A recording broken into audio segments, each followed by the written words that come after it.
Hola, buenas tardes a todos aquí en Berlín y buenos días a todos allá en Argentina. Me presento, yo soy Susana Dussel y los voy a guiar hoy por Berlín. Así que, mientras estamos aquí, les cuento dónde estamos, mientras esperamos que se unan algunas personas más. Estamos aquí en el centro barroco de Berlín, esta hermosa ciudad. Además, hoy, si se acuerdan, es solsticio de verano por aquí. La semana que viene pronostican 32 grados, así que estamos, digamos, al comienzo del verano realmente aquí y con un día muy, muy bonito. Bueno, estamos en la famosa Plaza de la Ópera, que es una plaza de la época de Federico el Grande. Estamos en medio del centro cultural de Prusia, digámoslo así, esta Prusia que nace en 1701 y que justamente pues va a marcar un poco Alemania también desde el siglo XVIII, XIX y el XX no se diga. Y bueno, hoy vamos a hacer un paseíto de una hora aquí por el Centro Cultural de Berlín y vamos a hacer como un corte transversal tras la historia de esta ciudad. Espero que se escuche bien. Así que, antes que nada, quiero dar lentamente la bienvenida a todos, agradecerle muchísimo a Ricardo, a Hernán, a Sebastián, que justamente son los que han tenido la idea de todo esto. Bueno, entonces les comentaba que estamos aquí en esta hermosa plaza, que es el Centro Cultural de Prusia. Y aquí atrás de mí, de hecho, tenemos, por ejemplo, la ópera estatal, este hermoso edificio que parece el Panteón, es la ópera estatal, ese edificio que está como un panteón, es la Catedral Católica construida por Federico el Grande. Y tenemos a un costado la ópera real de Berlín y la Staatsoper. Atrás mío, seguramente contra el sol, dudo que la puedan ver, es la famosa Biblioteca Real, ¿no?, regalada por Federico el Grande para tener sus más de 150,000 libros colocados aquí al público. Y bueno, así que aquí estamos en esta importantísima plaza. Del otro lado tenemos un edificio muy, muy importante que enseguida, ya cuando tengamos más gente aquí, pues entonces vamos a empezar a comentar más de esos otros edificios que tenemos.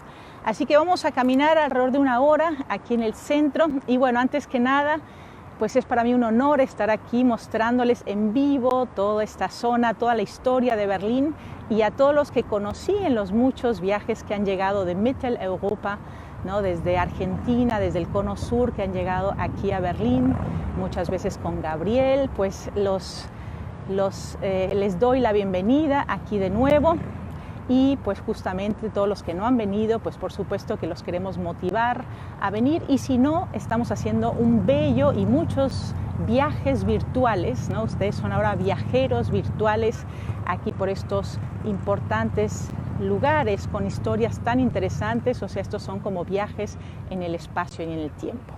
Bueno, tomando en cuenta que ya habrá bastante gente en este paseo virtual, pues quisiera volver a presentarme. Soy Susana Dussel, soy una guía independiente de Berlín y con mucho gusto guío siempre los grupos. Aquí varios días estamos en Berlín visitando esta ciudad. Bueno, les comentaba ya que esta es la plaza, el llamado Bebelplatz, hoy antes llamado el Foro Fridericianum, y Federico el Grande, el tercer rey de Prusia, es el que le hace construir todos estos edificios. El primero de todos, 1743, este jovencísimo rey de 27 años, era un francmasón, un monarca ilustrado o déspota ilustrado, como se llamaba en esa época. Él hace construir esta enorme ópera que ya después va a comentar un poquito más, 1743, la primera de Europa que se hace fuera del recinto del palacio, solo con invitados reales, sino que aquí la primera vez una enorme ópera que podían llegar todos los ciudadanos comprando tickets caros o baratos estamos de pie. Una idea totalmente novedosa. Después se construye lentamente también la catedral, que habla de la tolerancia religiosa típica en Prusia. Desde el siglo XVII había un edicto de tolerancia, llegaron muchos refugiados a Berlín, sobre todo hugonotes protestantes franceses que tenían que salir de Francia, y judíos que llegaron también, por ejemplo, desde Viena, llegaron a buscar refugio en Berlín. Y la Catedral de St. Eduviges era uno de estos grandes monumentos de tolerancia. ¿Por qué? Porque Berlín era luterana desde el siglo XVI, desde Lutero, y los Hohenzollern, la dinastía aquí, optó incluso por el calvinismo, o sea, una versión más fuerte, digamos, del protestantismo. Y bueno, atrás mío aquí, esta es la hermosa biblioteca. Ahora hay un poco de viento, le llamamos en Berlín la Comoda desde entonces porque parece un mueble con cajones de la recámara. Era la biblioteca real que regala Federico el Grande para justamente los más de 150.000 libros que tenía.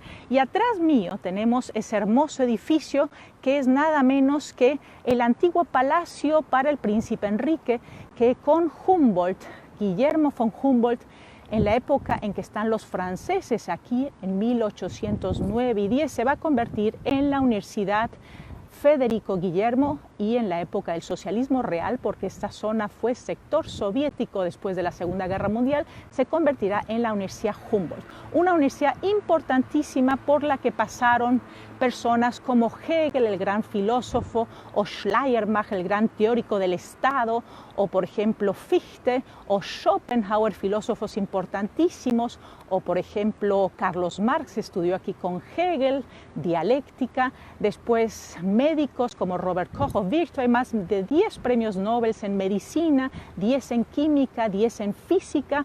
Así que, por ejemplo, famosos físicos fueron Albert Einstein, que hay que imaginarlo, Albert Einstein caminando por esta plaza, o Max Planck, o Fischer, o Hahn, todos grandes premios Nobel de esta universidad. Así que esta hermosa plaza era como el centro cultural de esta magnífica Prusia, y resulta que se convertirá en la época de los nazis en la plaza de la anticultura, porque después del Prusia vendrá el Imperio Alemán con los Guillermos desde 1871. En la Primera Guerra Mundial termina justamente esta Prusia, y después entonces, pues justamente después vendrá el fin de la Primera Guerra Mundial, el Tratado de Versalles, y empieza la República de Weimar, un momento político de democracia, de grandes búsquedas de socialdemócratas que quieren salvar esa terrible situación después de la Primera Guerra Mundial y el Tratado de Versalles, y que además tienen grandes ideales políticos y quieren, y aquella época con crisis, la crisis del 23, 22, 23, la crisis del 29 y sobre todo el Tratado de Versalles, pues hará que los nazis después de la crisis del 29 tomen lentamente el poder. Creo que tengo que acercar un poquito el micrófono para que se escuche mejor o hablar más alto. Y bueno, esta plaza será un lugar muy triste, porque esta plaza, de ser la Plaza de la Cultura, se convertirá en la Plaza de la Anticultura. Y justamente aquí, miren, quiero mostrarles un pequeño monumento. Aquí un monumento que se ve muy mal en este momento, ¿no? Pero quizás alcanzan a ver, es una ventana al piso que justamente es un monumento de Micha Ullmann, un escultor, artista judío israelí que ha hecho muchos monumentos con estas temáticas en Berlín. Esta es una ventana y quizás alcanzan a ver, pero creo que no. Se ven estanterías vacías. Está en este momento muy opaco el vidrio, pero muestra las estanterías de los miles de libros que quemaron aquí los nazis el 10 de mayo del 33. Hay un pequeño letrero más adelante que, citando a Heinrich Heine, dice: empezaron quemando libros, terminaron quemando personas. El 10 de mayo del 33, aquí estudiantes, profesores nazis de esta universidad, pues vinieron a quemar libros. Eso lo copiaron en 70 otras ciudades germanoparlantes ese 10 de mayo, y Goebbels, haciendo creer a la opinión pública alemana que era un acto espontáneo de los jóvenes alemanes, pues justamente tenía preparado el discurso. Así que aquí quemaron los libros de todos esos grandes pensadores de izquierda, comunistas, socialdemócratas, abogados, periodistas, profesores alemanes, comunistas y de izquierda. Estaban ya en los campos de concentración improvisados por las SAs, que estaban tomando la policía, y los nazis empezarán en esos pocos meses que ya estaban en el gobierno, desde el 30 de enero del 33, en que Hindenburg había puesto a Hitler de canciller alemán, después de que habían sacado apenas una tercera parte de los votos en las elecciones del 30 de enero, Hitler como canciller, y sobre todo el incendio del Reichstag, pues logrará que los nazis pues usen la ley de emergencia nacional, y con eso empiezan, digamos, a gobernar Hindenburg y Hitler por decreto. Y bueno, aquí vamos caminando hacia la bellísima avenida bajo los tilos, que se llama Unter den Linden en alemán, esta hermosa avenida que fue trazada por el gran príncipe elector, el hombre que dejó entrar aquí a este Principado de Brandenburgo a final del siglo XVII a los hugonotes con un gran gesto generosísimo. Él hizo trazar esta gran ciudad, el ensanche barroco de final del siglo XVII, porque Berlín estaba creciendo. Y entonces ahí se traza esta avenida de 2,5 kilómetros de largo, que justamente empieza en la puerta de Brandenburgo. No sé si la alcanzan a ver al fondo de esta calle, con la famosa cuadriga de la paz, la diosa de la paz. Lo estoy agrandando. Hoy, perdón, acabo de apretar el botón que no quería. Y entonces está un poco luminoso. Y vamos a cruzar en este momento. Miren, ya que hay poco tráfico en este momento. En general, en el centro siempre hay poco tráfico. La gente prefiere usar el transporte público. Pero ahora echen un vistazo, aquí está nada menos que Federico el Grande. Es un personaje histórico, como les decía, francmasón, hace una gran constitución, decreta que el rey es el primer servidor de la nación, y aquí se lo ve en su caballo, presentado un siglo después, con sus generales, porque claro, Federico hizo grandes guerras, ¿no? Grandes guerras, justamente. Los polacos lo tienen en muy mala memoria. Él le gana a Austria, una zona enorme que se llamó Silesia, Schlesien. Y bueno, vean aquí el lateral de este palacio. Allá vemos de nuevo la ópera, un grupito de ciclistas. Y Federico el Grande, el tercer de Prusia, el masón, el que hizo la primera constitución en este sentido, hecha por un rey. Y es el que construyó todos estos edificios, la ópera, la primera, como decía yo, que tiene un sentido público, esa gran biblioteca, y que hará que los jueces emitan las leyes por encima del rey. O sea, realmente un hombre ilustrado, prohibió la tortura y prohibió también la pena de muerte. Su padre había sido el rey soldado, un rey muy importante, que justamente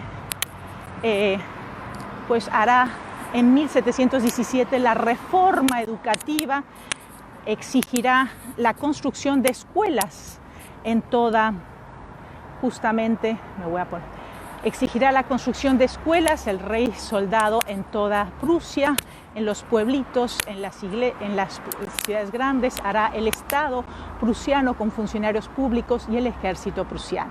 O sea, el padre es el gran constructor de esa Prusia que conocemos a principios del siglo XVIII.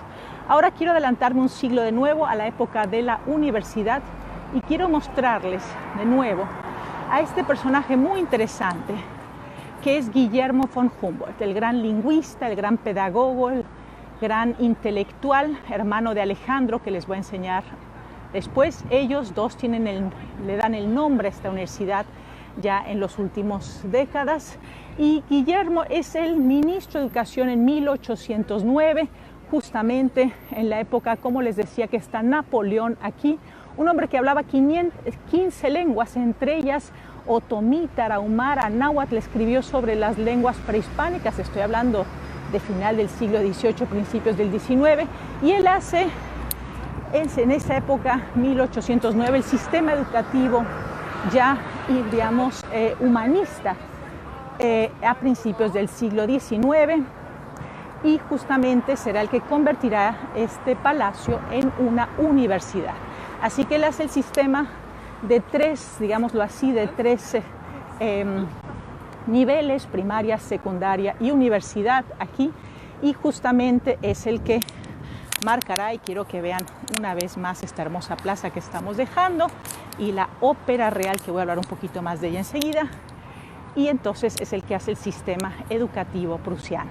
Y aquí tenemos a Alejandro von Humboldt. En realidad es hoy a él al que se dedica la universidad, que el hermano menor de Guillermo, el que viajará por América Latina y por Asia y por toda Europa, gran geólogo, vulcanólogo, llegará a morir a los 90 años aquí en Berlín y escribirá espectaculares libros descubriendo la naturaleza, describiéndola como pocos lo habían hecho hasta ese momento.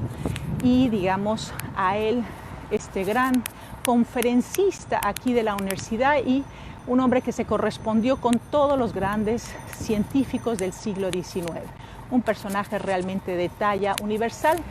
Y en esta gran plaza, con todos estos personajes tan importantes del siglo, digamos, XVIII y XIX y principios del XX, esta es la plaza cuya cultura será destruida por los nazis.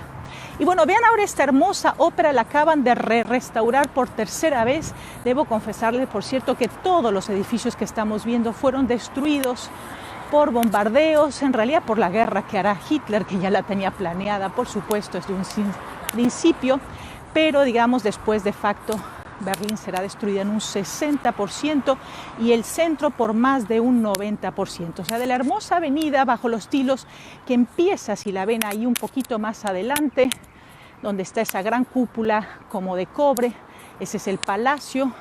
Un poquito después empieza con esos palacios blancos, la avenida bajo los tilos, y termina después de pasar por este bellísimo foro fridericiano a 2,5 kilómetros en la Puerta Brandenburgo. Ahí terminaba el Berlín barroco. Digamos, toda esta gran avenida, de esta quedan apenas una decena de edificios. Esa hermosa ópera ha sido restaurada nuevamente. Y si ustedes recuerdan, hoy la dirigen nada menos que Daniel Barenboim, no hoy, sino en realidad desde principios de los años 90, un hombre muy querido en Berlín. Y justamente Daniel Barenboim, Daniel Barenboim ha fundado incluso la Orquesta del Diván Oriental, aquí como un gran proyecto de paz, ¿no? El Ministerio del Exterior alemán paga, por ejemplo, a 100 estudiantes judíos y a 50 estudiantes judíos y a 50 musulmanes. Les paga allá atrás, no sé si alcanzan a ver, atrás de la ópera hay un edificio blanco en el antiguo depósito de la ópera.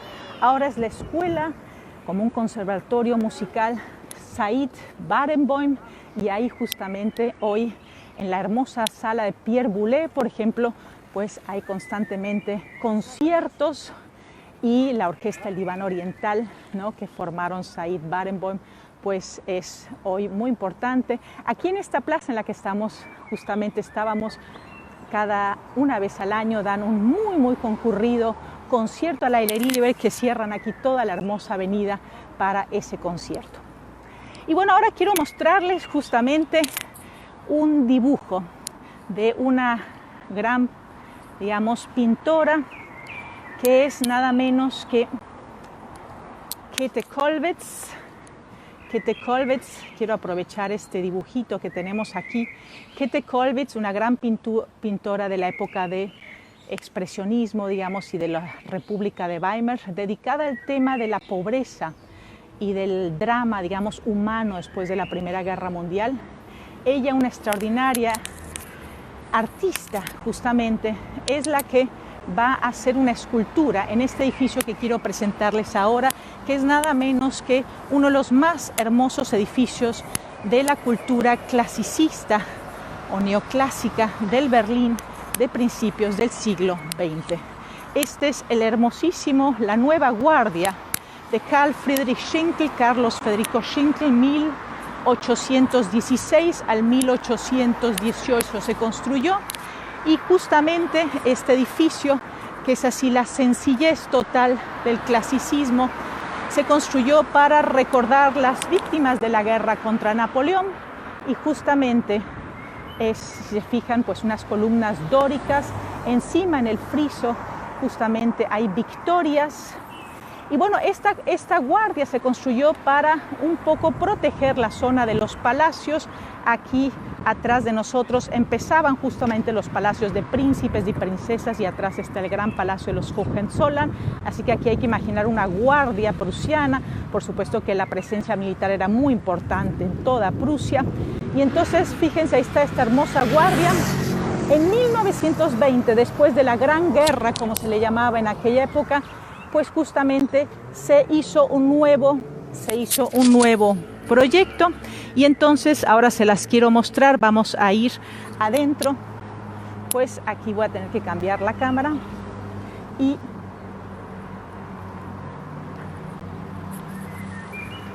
adentro Heinrich Tessenow, un gran arquitecto muy cercano a Mies van der Rohe. Si se acuerdan ustedes la importancia de las vanguardias en los años 20 en esa República de Weimar, con un gran proyecto social para solucionar los problemas de las masas. Ellos hicieron aquí justamente adentro un proyecto de una absoluta sencillez. También Schinkel, después hablaré un poquito más de él, hablaba de los espacios mínimos, de dejar las mascaradas, de dejar todo tipo de ornato, de volver como los griegos a la arquitectura, digamos, más sencilla. Y bueno, esta es la escultura de la Piedad de Käthe Kollwitz. No sé si la alcanzan a ver. Esta gran escultora es una madre evidentemente pobre, porque tiene solamente un manto, una madre campesina, y tiene a su hijo muerto, que parecen un solo volumen, una escultura impresionante. Y arriba este óculo que justamente es lo único, digamos, esta comunicación entre el mundo de los dioses arriba y la madre con su hijo muerto. Un espacio muy impresionante. Fíjense la absoluta, digamos, el vacío terrible de este espacio, las columnas sencillísimas, clásicas de Schinkel. Y vamos ahora a salir de aquí. Y bueno, estamos aquí caminando por un bosquecito de castaños. Fíjense, además, qué impresionante. Schinkel, el costado lo hace de ladrillo visto, y justamente Schinkel fue un joven arquitecto de Prusia que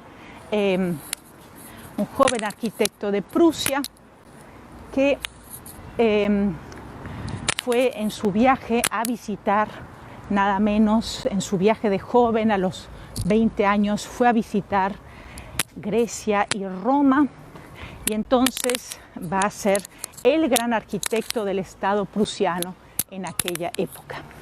Bueno, estamos cruzando este pequeño jardincito de castaños, que así le llamaban. Aquí vamos ahora a salir para que vean esta impresionante obra, que es nada menos que de Yomingpei, este museo con esta escalera de vidrio bellísima, que miren, que justamente es una escalera que es una pequeña veneración a tanto Schinkel como a otro arquitecto muy importante que enseguida les voy a presentar, que es nada menos que el arquitecto Schlüter, que hizo este edificio que ahora no les puedo mostrar de costado, pero se los voy a mostrar enseguida, que es el Arsenal, y que justamente es el Arsenal, y que pues aquí es ahora el Museo de Historia. Miren, estoy caminando y mostrándoles aquí esta fachada de del Museo Nuevo de Historia que hizo Pei, el famoso arquitecto que hizo la pirámide del Louvre, y echen un vistazo adentro, esos bellísimos muros de piedra con estas ventanas redondas, y fíjense esta pasarela subterránea con la que se busca entrar al otro museo. Y bueno, aquí vamos caminando hacia el río, hacia justamente el brazo delgado del río y hacia la isla de los museos, y tenemos aquí un mercadito enfrente que está junto a este brazo del río. Quiero que y aquí hoy es domingo, este mercadito normalmente estaría más lleno. Los domingos tenemos muchos hermosos mercados de pulgas, como le llamamos. Atrás vean la cúpula justamente de la catedral, y quiero que echemos un vistazo aquí a este lindo mercado. Fíjense la fachada del arsenal con esas esculturas encima de los arcos y esas esculturas impresionantes arriba del edificio, un edificio muy importante aquí ya donde comienza la avenida Bajo los Tilos. Y bueno, vean, allá se ve justamente el puente con las victorias de Schinkel, también atrás el Palacio Real. Los que han visitado los últimos años Berlín no se lo pueden imaginar, ese palacio es totalmente nuevo, o sea, se ha reconstruido, es el viejo palacio que estaba ahí.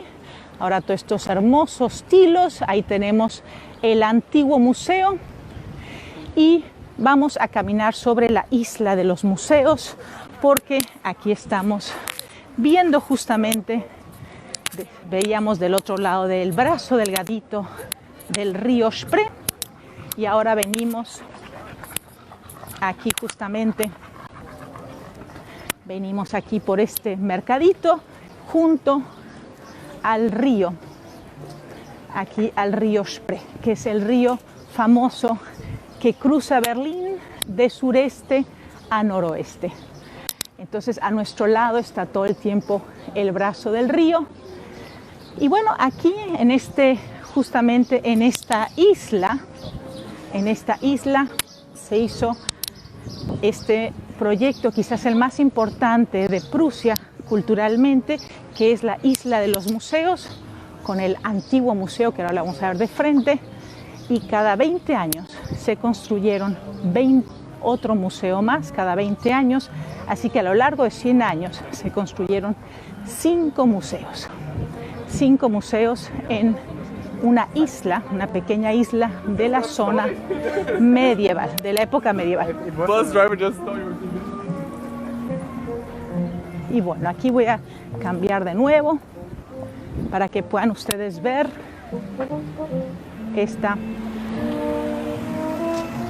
estos nuevos edificios que ha hecho aquí David Chipperfield, galerías privadas. Y aquí estamos, vamos a cruzar este puente del río, y ese edificio blanco que ven ustedes, ese edificio es nada menos que justamente la galería o la entrada nueva James Simon para la isla de los museos. Esa se acaba de terminar este verano. Y vean, aquí está el pequeño foso del río, y no sé si ven algo muy interesante que les quería mostrar antes de que pasemos a la isla de los museos. Ven el tercer edificio como de 4 pisos anaranjado del lado izquierdo de la orilla del río. Bueno, ahí vive Angela Merkel como una ciudadana absolutamente normal con su esposo, profesor de química, y ella pues era una doctora en física en la Alemania del Este, y vive ahí sin ningún tipo de protección especial, como una ciudadana totalmente normal. A veces se la ve por aquí caminando, yendo al supermercado, algo muy simpático de ella. Y ahora vean, pasaremos junto a este músico que está tocando el cuerno bellísimamente, así que junto a él no voy a hablar.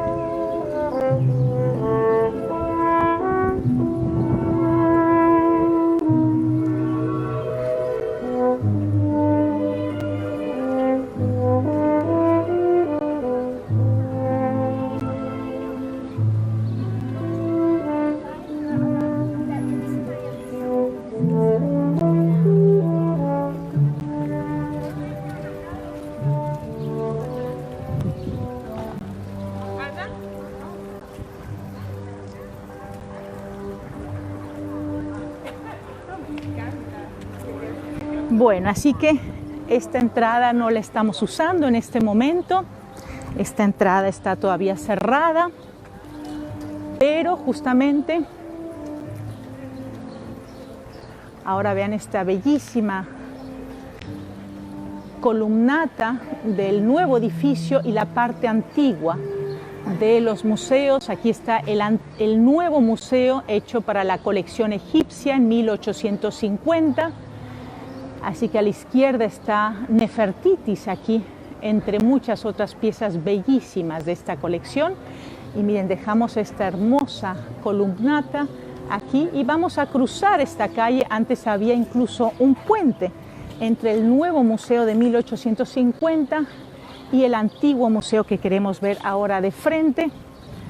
Y fíjense, vamos a cruzar aquí la calle y vamos hacia la isla de los museos. Allá un poco más adelante a la derecha está justamente el Arsenal. Está allá a la derecha está el mercadito que veíamos hace un rato. Y quisiera mostrarles una pequeña maqueta muy bonita que espero que se logre ver bien de esta zona en la que estamos. Eso siempre ayuda bastante a ubicarse. Miren, aquí está esta pequeña maqueta que les quisiera mostrar para que vean un poquito más todo esto. Aquí tenemos el antiguo museo, está frente al antiguo palacio que ahora lo están reconstruyendo y va a ser el Foro Humboldt, va a ser un museo nuevo etnológico. Este palacio quedó totalmente destruido en 1950, bueno, antes ya por las bombas, después lo dinamitaron por completo el gobierno comunista. Y aquí esta es la gran catedral protestante que veremos enseguida. Entonces el museo en esta gran plaza, que en realidad es una isla, no sé si se alcanzan a ver que de aquel lado está el río Spree, aquí desemboca en estos dos brazos, digamos, desembocan allá.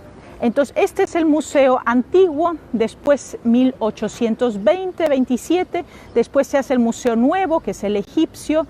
Allá está la galería de pintura, la Galería Nacional de 1870, después se hace el Museo Bode, que es de escultura y arte bizantino, y después el Museo Pérgamo. Son 5 museos espectaculares que quedan realmente en una isla. Y estos museos fueron justamente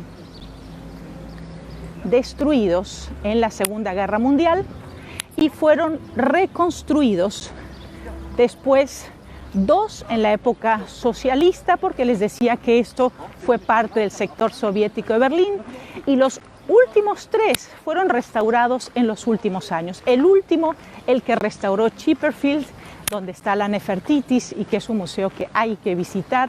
Los grupos de eternautas siempre tienen una tarde libre y siempre es muy recomendable venir aquí a visitarlos. Y bueno, ahora estamos aquí entrando a esta hermosa plaza, que justamente voy a cambiar porque aquí las cosas son bellísimas. Tenemos aquí la gran catedral, atrás la torre de televisión. Ayer justamente Vitali en Moscú nos mostraba una gran torre que se veía al fondo.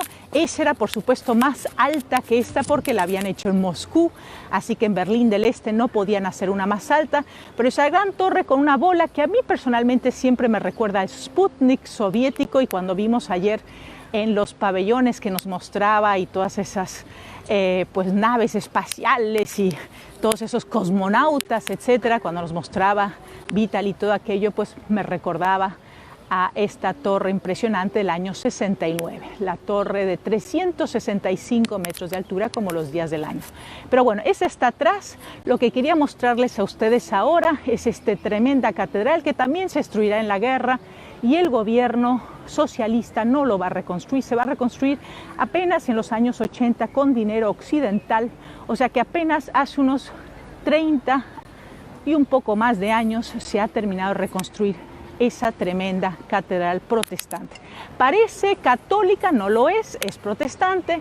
Parece muy antigua, tampoco lo es, tiene apenas 100 años. Y justamente se construyó por el último emperador Guillermo, que quería hacer una gran catedral, compitiendo sin duda alguna un poco como San Pedro y con otras catedrales que había en otros de los imperios europeos anteriores. Y bueno, ahora vean ese tremendo edificio. Hace unos años, 2 años, no se veía nada. Han reconstruido el Palacio Real de Berlín. Es una tremenda discusión que tenemos aquí hace muchos años. En muchas ciudades del este de Alemania están reconstruyendo ahora palacios. En la época del socialismo real se tiraron los palacios con muchos discursos y muchas festividades, destruían los testimonios del militarismo y autoritarismo prusiano, así se llamaba. Y en vez de usar estos palacios, que estaba todavía en algunas de sus áreas útiles, pero se destruyó por completo. Se hizo un gran palacio de la República, un edificio enorme, muy lujoso para la época de Alemania del Este, pero ese se sacrificó supuestamente por el asbesto, por el amianto.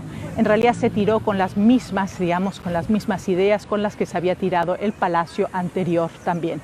Se creía que borrando con la goma, borrando los edificios, se borra la historia, pero la historia no se borra. Pero bueno, adentro va a ser ahora, la fachada parece antigua, no lo es. En el interior va a ser un museo etnológico, una idea bastante discutida, pero aquí quería mostrarles este espectacular edificio que es el Museo Antiguo del arquitecto Schinkel, Carl Friedrich Schinkel, del que vimos ya justamente en la Nueva Guardia, un edificio realmente prototípico para los museos. Vean esas columnas muy sencillas, jónicas, arriba los águilas, son 18 columnas. El templo griego que era el ideal de esa educación humanista. Por supuesto que había una idealización en aquella época de lo que era la cultura griega, ¿no? La cultura griega justamente se veía como el ideal de, digámoslo así, de la democracia que buscaban hasta cierto punto los ciudadanos. Y recordamos que tanto la Revolución Francesa como la norteamericana utilizó la arquitectura, digamos, griega para sus nuevos edificios, pues entonces aquí también se usará esta arquitectura griega para este edificio muy importante, porque Schinkel veía la arquitectura griega como el ideal de esta arquitectura de los ciudadanos que después de la Revolución Francesa y con la entrada de Napoleón buscaban tener más derechos frente a las monarquías. Y por eso vemos de un lado de esta plaza la arquitectura barroca absolutista y del otro lado de la plaza vemos la arquitectura neoclásica, el templo griego aislado. Así que la arquitectura, por supuesto, que tenía también una importancia política en aquel momento de la Ilustración, ¿no? de la búsqueda de la igualdad humana, sobre todo también aquí, digamos, muy influenciado también con la Revolución Francesa. Y otra cosa muy simpática, muy interesante, vean esta tremenda fuente aquí de granito. Esto es un milagro geológico. Y como, digamos, en esta zona, tienen que imaginar ustedes, estamos en una zona con muchísimos glaciares. Aquí estamos al noreste de Europa y de Alemania. ¿Se acuerdan que estuvimos en Tallinn con otro de estos viajes virtuales de Eternautas? Y entonces justamente, pues Tallinn también está junto al mar Báltico, así que aquí estamos a 200 kilómetros del mar Báltico. Hace 12.000 años había glaciares y cuando estos glaciares se retiraron finalmente, hace muy poco, imagínense, 12.000 años, entonces, pues aquí quedaron solo pantanos y arenas infértiles y no había piedra, pero había algunos monolitos enormes como ese que veíamos justamente allá. Ese que veíamos justamente atrás míos, son monolitos traídos desde Suecia por los glaciares en esos 2,5 millones de años que duró la última era glacial. Así que a principios del siglo XIX, cuando entendían geológicamente estos fenómenos, pues trajeron por eso especialmente ese monolito que pesa como unos 70 kilogramos y si lo hubiéramos podido ver con más cuidado, está lleno de impactos de las balas de la Segunda Guerra Mundial, porque Berlín, claro, primero desde aquí se tiraron las bombas a toda Europa y después, digamos, empezaron a caer las bombas de regreso a partir del año 40 y después justamente aquí, después al final de la guerra, se intensificaron esos bombardeos tremendamente. Miren enfrente mío esta bellísima vista sobre la Galería Antigua de Pintura. Y entonces justamente, pues ya al final de la guerra en abril, después de los peores bombardeos que duraban a veces el día completo, pues llegaron los soldados soviéticos a tomar Berlín, a liberar de los nazis Berlín, la capital del Tercer Reich. Y entonces justamente aquí hubo en el centro pues unas escenas terriblemente horrorosas. Hubo más de 300.000 muertos en Berlín en esa batalla de Berlín, como se llamó. Así que Berlín quedó pues quemada desde el aire y agujereada desde la tierra, y fueron alrededor de pues 300.000 víctimas en la ciudad. Y bueno, así que fíjense aquí, todo eso quedó escrito aquí en estas columnas. No sé si alcanzan a verlo ustedes, pero todas las columnas están balaceadas. Antes esto se quitaba, pero ahora la tendencia desde Chipperfield, el arquitecto inglés que ganó el proyecto para la restauración, pues se deja todo aquello visible. Entonces vean aquí todos estos impactos y bueno, vean qué bonita aquí este prado dentro de la isla de los museos. Aquí tenemos esta hermosa pérgola enfrente de nosotros, a la izquierda el museo nuevo, que es el egipcio. Aquí tenemos la Galería Pintura y está normalmente Caspar David Friedrich, y aquí vamos a ir por esta bellísima columnata. Miren, como les decía, los impactos por todas las partes, están estos huecos. Y entonces, pues aquí caminaremos hasta llegar al río, al brazo más gordo del río. Y como ven, hoy es domingo, muchos museos ya han abierto y ya la gente pues se mueve con bastante normalidad aquí después de Corona. Miren, ahí está la tremenda torre de televisión de nuevo, que acompaña desde todas partes, siempre se ve en el centro antiguo medieval. Y bueno, como les contaba de Corona, pues hemos tenido mucha suerte en Berlín, porque dentro de todo, justamente, pues hubo en Berlín, con sus 4 millones de habitantes, que tiene actualmente solo 200 muertos, alrededor de 200 muertos. Así que es una ciudad que no fue tan terriblemente, digamos, atacada por ese virus. Tuvimos mucha suerte, tuvimos una muy buena administración, hay que reconocerlo, y tenemos todavía un sistema médico que funciona.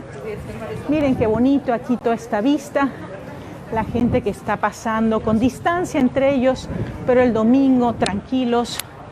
Allá hay gente tirada, están los barcos bastante llenos, estoy viendo con gente, o sea, la gente está quizás, ojalá no demasiado confiados.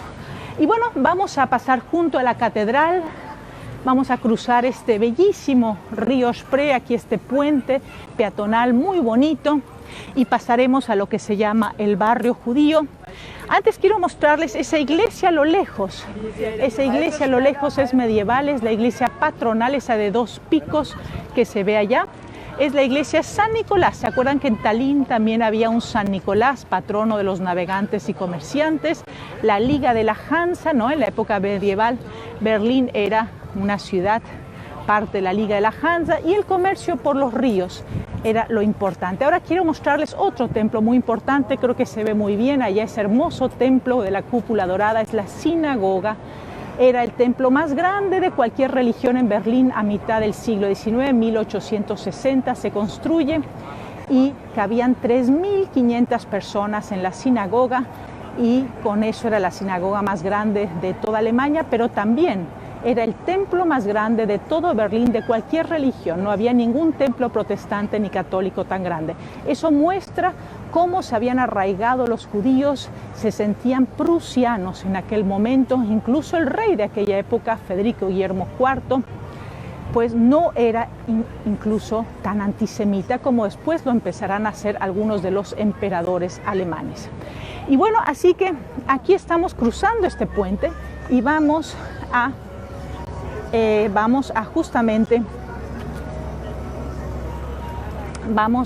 ir ahora hacia lo que se llama hoy el barrio judío. Antes no se llamaba así, se llamaba el barrio, digamos, de los establos, porque desde el siglo XVII había en esa zona algunos establos, y los judíos pobres, los que no podían comprarse terrenos en otras plazas hermosas de la ciudad, pues vivían, los nuevos refugiados judíos o los que venían aquí, vivían normalmente por allá.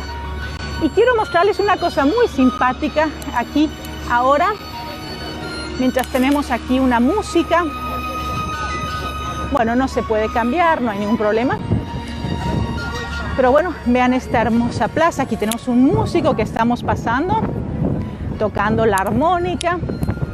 Y tenemos de este lado la hermosa catedral con el río Spree, que estamos cruzando ahora. Y bueno, frente a nosotros, que estoy tratando de cambiar, pero no veo a veces el display. Bueno, frente a nosotros tenemos la Facultad Teológica. Aquí los edificios de las facultades de la Universidad Humboldt están distribuidos por todas partes. Vean aquí qué bonito, los ríos. Y aquí tenemos justamente toda la orilla. El río Spree tiene 50 kilómetros de largo. Miren, ahí está pasando el tren. Entre el Museo del Pérgamo y el Museo Bode está pasando el tren. Y pues pueden ver toda la gente que está paseando, porque hay 50 kilómetros que se pueden pasear, echarse, incluso bailar. Este año no se han abierto las playas que normalmente tenemos por aquí, pero normalmente se puede pasear por aquí y bailar. Hay una playa aquí como a 300 metros, en donde cada verano, ya desde hace como 25 o 30 años, se baila tango y swing. Berlín es una de las capitales europeas del baile de tango. Así que, pues aquí, miren, aquí tenemos este pequeño monumento y toda la gente aprovechando aquí la hermosa tarde. Y bueno, así que nos vamos a meter por aquí, vamos a bajar por una estación del tren. Vamos a pasar. Aquí ya se ve bastante normalidad, digámoslo así. Estamos pasando junto a la isla de los museos. Y aquí aquí no sé si alcanzan a ver que está el puente del tren. Vamos a pasar bajo el puente para justamente entrar a una hermosa plaza, la Plaza Hackescher Markt. Y les contaré un poquito del barrio al que vamos a conocer ahora. Bueno, aquí estamos de nuevo, más cerca. Y vamos entonces ahora a pasar por abajo de la estación de trenes Hackescher Markt, una muy bella estación. Y estamos ya en la plaza central Hackescher Markt, de esto que denominamos ahora el barrio judío. Y digo que denominamos ahora porque antes no se lo consideraba así. Era un barrio que tenía, digamos, como una quinta parte de población judía. No era un gueto judío ni nada por el estilo. Era una zona como en muchas partes del mundo, Little Italy, Little China, donde hay migrantes, quieren estar cerca de sus personas, de donde están sus lugares de comida, sus templos, sus familiares, y entonces donde hay un migrante de un lugar llegan más. Eso es una cosa muy automática y normal. Y así también este barrio judío, pues digamos, tenía un alto número de judíos, más alto que en otros barrios, pero antes no se lo consideraba así. Entonces vamos a entrar aquí. Y bueno, tienen que imaginar que Berlín desde el siglo XVII pues recibió judíos legalmente por el edicto de tolerancia. Después ya en 1809, en la época de Humboldt y justamente de el otro ministro muy liberal que fue von Stein und zum Stein, pues hicieron muchas reformas, entre ellas que los siervos se volvieran hombres libres, ya no propiedad de los hacendados, y que los judíos, por ejemplo, tuvieran ya la ciudadanía prusiana. Así que desde principios del siglo XIX, los judíos prusianos tuvieron más derechos que judíos en otras partes de Alemania y de Europa. Eso hizo que Prusia se volviera muy interesante para venir aquí. Entonces los nuevos judíos que venían al principio venían a este barrio y así la población de Berlín judía empezó a crecer y por eso vimos esa hermosa sinagoga dorada que era el templo más grande de Berlín. Ahora quiero volver a cambiar, o bueno, me cambio así que es creo más fácil. Si se fijan, de hecho les voy a presentar aquí rápidamente a Ana y a Miguel que me están acompañando allá atrás por si tenemos algún problema técnico. Y bueno, aquí atrás de mí, si se fijan, está esa estación de trenes, muy bonito, la estación Hackescher Markt, y esta es la hermosa Markt, el mercado de Hacke, y justamente es un mercado pues que desde el siglo XVIII existe aquí. Y vamos a caminar un poquito por este hermoso mercadito. Quiero ahora poner hacia adelante la cámara para que vayan viendo. 3 veces a la semana hay aquí un mercado y tenemos aquí, por ejemplo, la cervecería Weihenstephan, que es una cervecería muy antigua. Y tenemos aquí bajo los arcos del tren, bien, ahí está pasando y parando justamente el tren de Berlín, que es un tren muy eficiente que cruza toda la ciudad. Y tenemos aquí justamente, bueno, como ven, además bicicletas por todas partes, porque los berlineses todos tenemos bicicleta, solo una cuarta parte de los berlineses tenemos auto, no lo necesitamos, nos estorba, y entonces todos usamos el transporte público. Y bueno, esta plaza normalmente tiene un mercado de comida muy, muy bonito. Hoy no, hoy es domingo. Los domingos en general, digamos, solo funcionan los mercados de pulgas. Todo lo que son supermercados y cosas de ese tipo están normalmente cerradas. Y entonces, ahora vuelvo a hablar desde aquí para que me vean un poquito más. Bueno, entonces les comentaba, antes de Hitler, pues teníamos en este barrio alrededor de unos 160.000 judíos berlineses y, digamos, enseguida les cuento la historia triste en la época nazi, pero quería antes darle una vueltecita a estos músicos, no desaprovecharlos.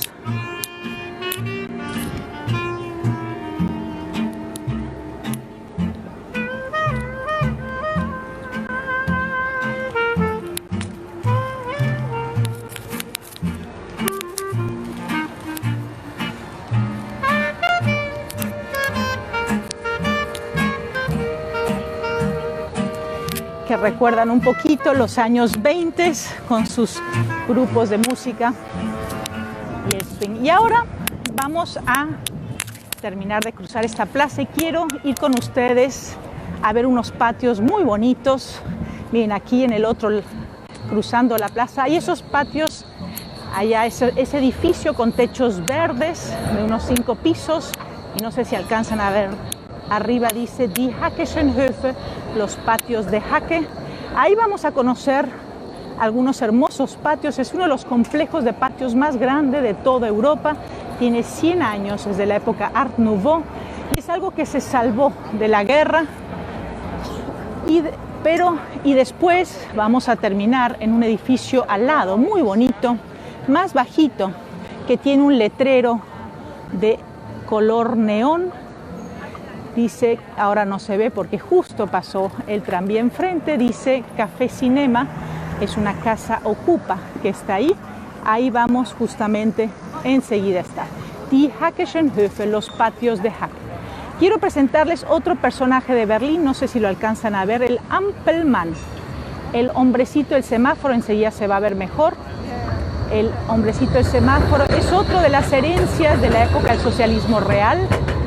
El gran, mira, aquí está pasando el tranvía, algo típico de Berlín también, del este de Berlín, en la parte capitalista, en el oeste desapareció, pero justamente, pues el hombrecito del semáforo, enseguida les cuento más. Y vean ahora de nuevo la torre de televisión con su típica cruz, siempre tiene una cruz arriba, esa cruz que muestra siempre el sol, le llevó el nombre de justamente la venganza del Papa, o sea que la torre más cara y alta que hizo el gobierno de la RDA, de la Alemania del Este, pues como siempre hay una cruz en esa esfera arriba, pues le llevó ese nombre de justamente la venganza del Papa.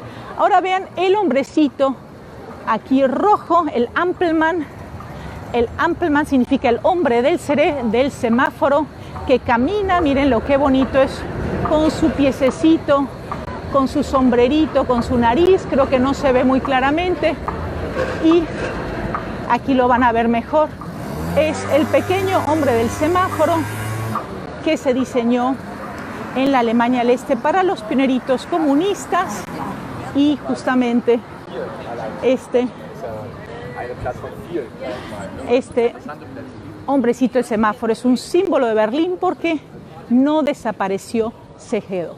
Aquí en la calle Rosenthal a 40-41 vamos a entrar a este sistema de patios que tiene más de 100 años. Fíjense en este dibujo, muestra todos los patios. Hof es la palabra alemana de patio, Hof con H-O-F. Estamos entrando al primer patio. Miren, aquí están las taquillas para comprar en el Teatro Camaleón, que es un teatro hermoso de malabarismo. Se puede venir aquí y aquí estamos en este hermoso primer patio, que es un patio que se salvó de pura casualidad de la guerra. Esta zona del viejo barrio judío se salvó muchísimo más que otras zonas del centro de la guerra. Fue olvidado además por el gobierno, el socialismo real, y gracias a eso, después de que cayera el muro, se pudo empezar a restaurar y los jóvenes les encantó. Mi generación, hace 30 años que llegamos a Berlín, nos encantó este barrio. Mucha gente se vino a trabajar y vivir y a restaurar y volver a revalorar todo lo que ocurrió aquí. Aquí tenemos estos hermosos cafecitos. Aquí está el Café Oxímoron, antiguamente el bar para entrar al antiguo teatro y a los cines que estaban arriba. Ahora hay heladerías artesanales. Aquí hay historias como esta relojería Scania, jóvenes relojeros que han retomado el nombre de los famosos relojes Scania que se iban a olvidar. Y aquí pues entramos al segundo patio y fíjense, aquí se recuerda a Abraham Geiger, un famoso pues historiador, teólogo, reformador del judaísmo. Ya en Berlín a finales del siglo XIX ya estaba permitido el casamiento entre cristianos y judíos, y en la sinagoga de Berlín, que era muy reformista, el Sabbat se festejaba en alemán con órgano, así que eran ideas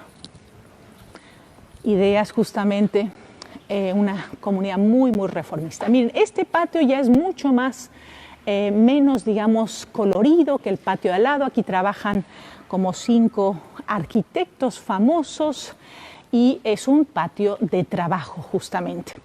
Y bueno, por aquí podríamos ir a visitar la famosa fábrica de Auerbach, un joven que hizo aquí corbatas, corbatines. Aquí tenemos la famosa galería Lumas, que hacen fotografía, las venden en cantidades grandes y con eso hacen famosos a jóvenes fotógrafos. Zavade, una vieja chocolatería que volvió. Y aquí, miren, así se llaman las subidas, Aufgang 7. Las subidas tienen todos números para que cuando uno viene de visita, si uno no conoce, sepa para dónde entrar a visitar a las personas. Y aquí tenemos otro hermoso patio. Arriba ya hay viviendas, ya no son oficinas o teatros. Y tenemos jóvenes diseñadoras. Aquí Aricono tiene su pequeña boutique. Allá hay una joyería. Allá tenemos Trippen. Aquí hacen justamente cinturones. Y miren qué hermosa esta placita, estos patios. Porque este viejo barrio judío, pues en general en todo Berlín siempre tenemos patios. En cada edificio antiguo había patios, los ricos vivían adelante, en planta baja siempre había negocios hacia la calle, a veces había pequeñas manufacturas hacia los patios y arriba en los patios vivía la gente más pobre. Miren, ahí está una hermosa dulcería que hacen dulce artesanal, después está Gretchen que hacen bolsas y tenemos aquí otro patio con la famosa tienda del Ampelmann Shop, que es una tiendita donde justamente hacen rescataron la figurita del semáforo que venía de la Alemania del Este, que se hizo por cuidar a los niños, a los pioneritos de la Alemania del Este, que iban y hacían todo solos, eran muy responsables y tenían muchas obligaciones los jóvenes en la Alemania del Este. Y entonces se diseñó esa pequeña figurita con muchos cómics, con muchas canciones para que los niños estuvieran seguros en el tráfico. Y esa figura muy querida en la Alemania del Este, pues iba a desaparecer como toda la cultura de la Alemania del Este que desapareció, pero fue justamente ahí, en un lugar de un joven diseñador, donde se luchó porque no desapareciera. Y bueno, seguimos aquí por los patios. Aquí podríamos salir a la calle Sofía, o sea, se va de la calle Rosenthal a la Sofía por estos pasajes.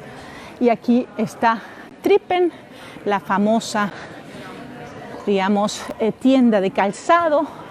Y aquí, fíjense, este es todo un proyecto nuevo que busca integrar esta idea del vivir, trabajar, comprar, divertirse. Y por supuesto siempre bicicletas. Aquí la gente no vale la pena que tenga autos y tiendas, ¿no? Y arriba se trabaja y se vive. Y aquí pues hay tiendas y gastronomía. Ahí abajo en las noches hay locales que están llenos de vida. Y entonces uno simplemente baja del lugar donde uno vive. Si se fijan allá arriba, vive gente, se trabaja, casas antiguas.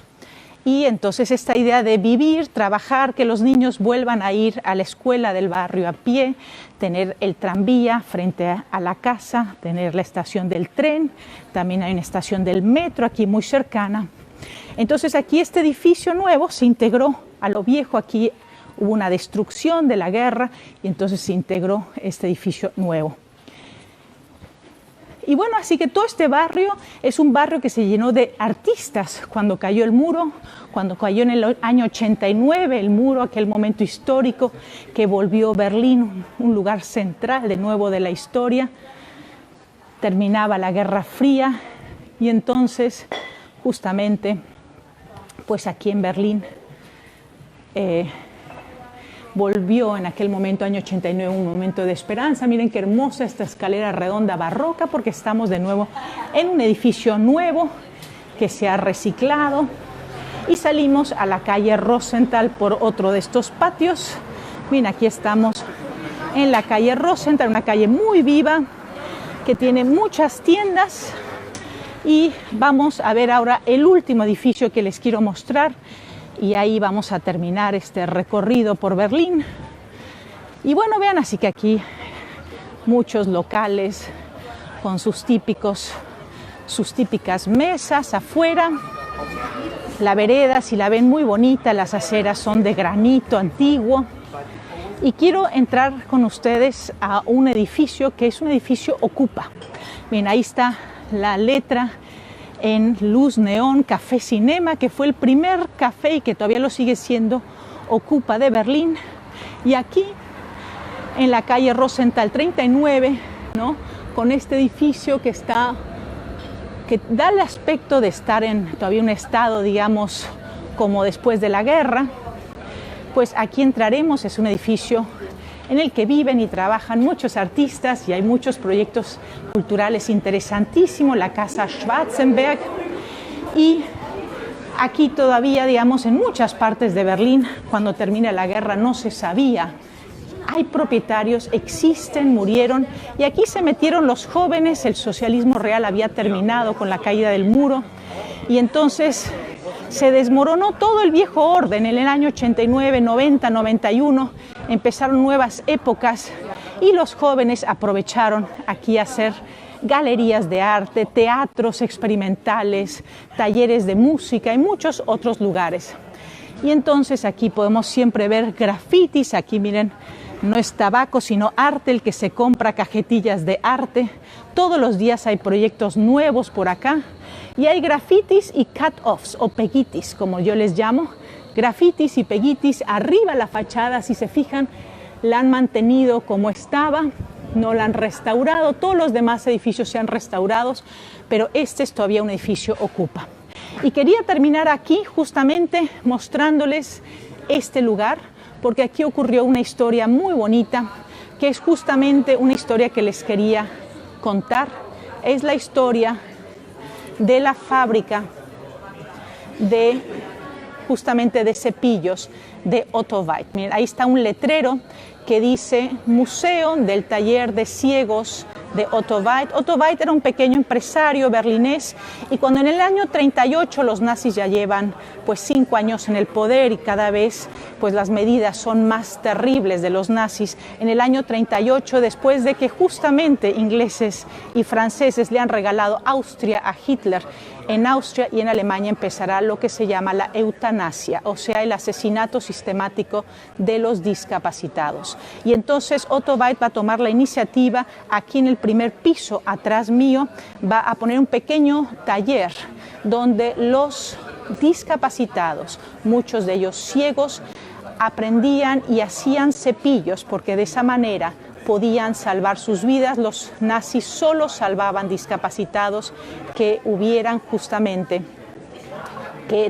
un trabajo. Y Otto Weidt lograba vender estos cepillos a gente de la industria militar, y de esa manera se justificaba la importancia militar de este taller donde trabajaban discapacitados. Después, en el año 40, ya en la guerra, empezará también lo que se llamará la evacuación, la deportación de los judíos. Los judíos en Alemania y en toda Europa se llevarán hacia el este a los campos de exterminio, y entonces Otto Weidt también extenderá su ayuda mandando paquetes de comida a Terezín para que los judíos no murieran de hambre, pero también aquí dándoles trabajo y escondiendo judíos. Y de los 160.000 judíos de esta exitosísima comunidad muy culta que tenía Berlín de judíos, que eran grandes científicos, empresarios, artistas, políticos, abogados, cada segundo abogado y cada segundo médico de Berlín era de origen judío. O sea, habían tenido un éxito social excelente y una aportación a la sociedad alemana muy importante, o a la sociedad berlinesa. De esos 160.000 judíos que había en esta ciudad de 4,5 millones antes de la guerra, pues solamente 100.000 se irán al exilio, tendrán la suerte de lograr emigrar. 60.000 no tenían la edad o eran de sexo femenino, porque también a las mujeres no se les daba visa tan fácilmente, o eran demasiado pobres. De esos 60.000 solamente se salvarán alrededor de unos 5 o 6.000, que muchas veces eran los jóvenes. Y justamente fue una jovencita de aquella época que se llamaba Ingrid Deutschkron, que trabajó aquí con Otto Weidt, la que en los años 90 va a traer la noticia de lo que ocurrió aquí, porque nadie se acordaba después del socialismo, después de los ocupas tampoco, nadie sabría qué había hecho Otto Weidt aquí, nadie lo recordó. Así que Ingrid Deutschkron trajo las fotos. Ella se había, después de la guerra, ido a Estados Unidos, a Israel, había sido periodista, y ella volverá porque tiene que dar testimonio de esa gran persona que fue Otto Weidt. Así que aquí quiero terminar en este patio tan especial de esta vida, digamos, de Berlín, con todas estas, digamos, cortes que hemos hecho por la historia de Berlín, desde la época del gran príncipe lector, desde los glaciares hemos hablado, hasta justamente la Prusia, esa Prusia muy interesante, y después el siglo XIX, los emperadores, la República de Weimar, Hitler, y después la división alemana, la Guerra Fría, y ahora los últimos años Berlín, una ciudad sumamente vital que atrae a los jóvenes y que es una ciudad muy amable para vivir en ella. Bueno, pues deseo que todos estén bien allá en Argentina, cuídense mucho, y aquí seguimos en Berlín esperándoles. Un gran beso a todos. Así que aquí con Miguel y con Ana, que me han estado siguiendo, pues nos despedimos. A todos un gran beso. Hasta luego.